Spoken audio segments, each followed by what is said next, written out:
Dun, dun, dun, dun, dun, dun, dun. This showed up on my front porch last night. It's the new Fenty Skin Hydra Vizor Huez. This is the Tinted Moisturizer with SPF 30. This PR package is huge. Fenty Skin and Fenty Beauty really know how to do their PR packages. I was not expecting this. So let's just talk about their new product. This costs $42. There are 10 shades. It's a mineral SPF moisturizer that flexes across 10 inclusive shades to hydrate, visibly boost skin elasticity, protect, and visibly reduce pores and dark spots. Case sold separately. So the case costs $6. They ended up gifting me shades 2 and 3. And they also sent me a few more items as well. I have tried their mascara. I've done a comparison video of both of their mascaras. They're okay. Not my personal favorites. I think I might put this on today and their oil. So let's start off with the oil since I just want something on my lips. The conditioning lip oil in Cherry Tree. Now they've sent me their other cherry products. I think they have an exfoliator. They had a body wash exfoliator. If you want a, I would say it's pretty authentic cherry smell, then I think you would like these products. Not sticky, and it smells just like our other skincare products. And look, that big doe foot. They gave a slight hint of color. So they sent me their Invisible sunscreen. I've been enjoying wearing that. So let's see how this one performs. Okay, so the exact same packaging as their other one. They sent me shades 2 and 3, but they're not saying what the undertones are. But just looking at the models, those are the shades I would pick for myself too. Hard to say. But I think I'll show you guys both just in case you are similar to me, maybe a little bit lighter, maybe a little bit darker. I have a feeling I'm a shade 3 and 2 is probably more my winter shade. But let's just start with number 2.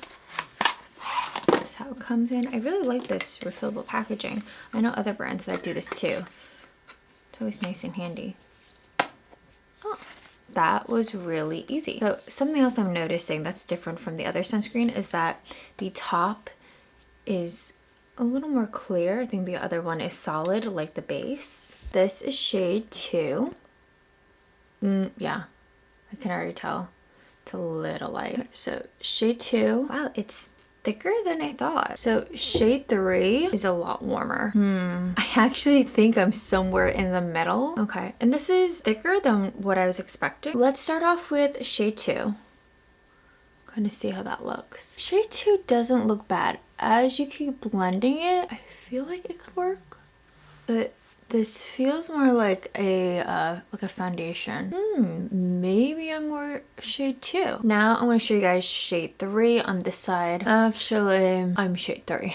I keep going back and forth. The undertone in shade 3 is just a better fit. Because once you blend it in, it doesn't look as dark on me. Both shades. I didn't do my forehead yet. Now that I know that, I'm going to go in with a damp sponge. I'm actually just going to mix the two since I have both of them on my hand. But if you are a light medium with warmer undertone, I would definitely do shade 3. It has light coverage. I just love a good clean sponge. Finally got the chance to clean everything.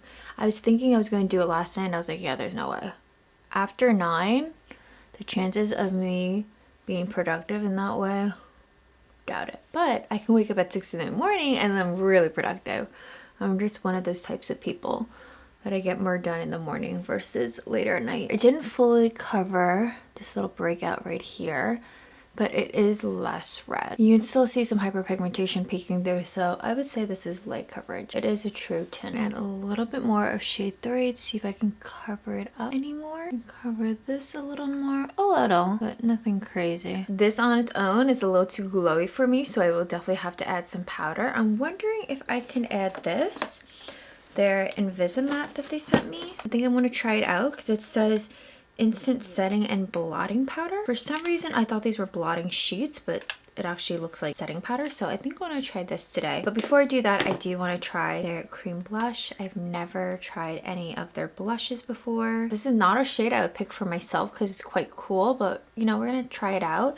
This is in shade Cool Berry. I'm just gonna use my fingers since all my brushes are still damp. This does look like it has a sheen to it. Okay, I just gonna go for it. So what I'm looking for is, does this tinted moisturizer kill? It's like drives me insane. If you want to layer with it, or if you want to apply like more coverage over this, concealer or anything. So on me, I feel like this Cool Berry's pulling gray, but this is sheer and very buildable. Like how easy that is to do with my fingers. I'm just gonna blend it a little bit more around the edges. Let's see how much it shows up with this setting powder. Moving on to the Invisimatte. Comes with a mirror and this little poof, although it doesn't have a little band for your fingers. It's quite thick packaging, but I definitely need to set this. So there is no pigment to this, which is what I prefer in a setting powder. Oh yeah, look at that difference. Something I'm noticing, and I don't know if you can tell, but my chin, it's a little dry. I'm trying to think, why is it dry? Did I apply too much of that medicated skincare that dries out my skin? Maybe.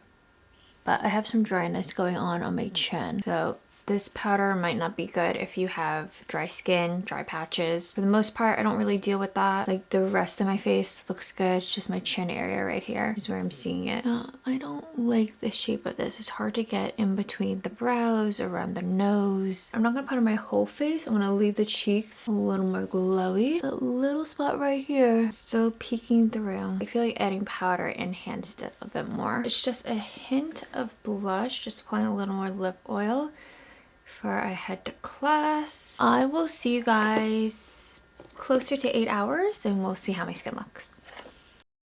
I feel really good about this. So I know I applied the powder and it's not about the powder in this video, but I really like this powder as well. Like my skin doesn't look oily ever so slightly on the forehead, but I would go out like this and I wouldn't feel like I need to reapply powder or use any kind of blotting sheets. This feels really good, and even in person where a light isn't hitting my face, I look really good. I feel good about these products. The only thing is I'm having some dryness on my chin. It got a little bit worse around my nose as well, but that's because I was eating spicy noodles and blowing my nose. That's why my lips are just so pink. It feels really nice. It's not pilling. It doesn't feel tacky or anything. Of course, after I set with powder, it just looks really good. I'm pleasantly surprised with both of these products. So I will have them linked down below. Just quickly for the blush, you can see it ever so slightly, but this is the type of blush that will fade on someone who has oily skin. And also this line, I took a baby nap, maybe 15 minutes. I think Anthony took a picture, so I'll pop it up right here. I fell asleep. Usually I fall asleep like this, like this. I was on the couch. I fell asleep on the pillow. It's like right here, right? Like that. Hilarious. So that's why I still have that line, even though this was like 4 hours ago. I still have that faint line, but anywho. So that's that. I hope you guys enjoyed this wear test. This is a complexion product that I really like. These last few that I reviewed on my channel kind of been like a miss for me, but you'll be seeing more on my channel after my wedding and everything. So I will catch you guys in another video. Bye.